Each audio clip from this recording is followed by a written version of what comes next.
बीच में आइबे करब। 7 जून के हमारे एगो सिनेमा रिलीज होता रंग दे बसंती, तो हम एगो बहुत मेहरारू निमन भी हमारो में सुंदरो भी डायना खान नाम हो कर वो इंडियन ना ही ईरानी ही है, ईरान से आयल भी है, माई ईरानी ही है वो ही है। तो हम आए प्रमोशन करे भी आए सबके बीच में। तो 7 तारीख के रुआ लोग हमरो खाती हॉल में जाके और आशीर्वाद दे। हम टोपी पहन के नहीं है कि बड़ा घाम लगता हो, तो कम से कम हाँ फिर फिल्म विल्म करे कोई करिया हो जाए तो दिक्कत हो जाए। तो आई लव यू। अब की जीताई बोलो ना।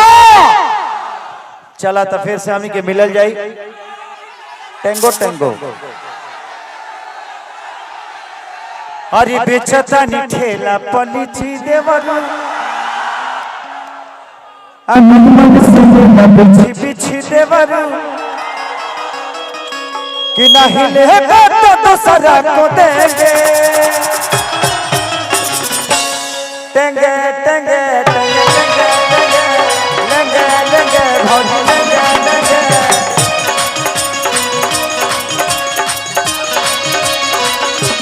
बस बस बस रोका।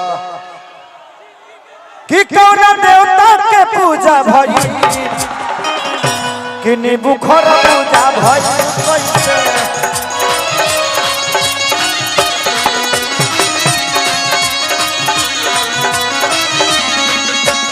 धनिया कवन कलाकारी हो गई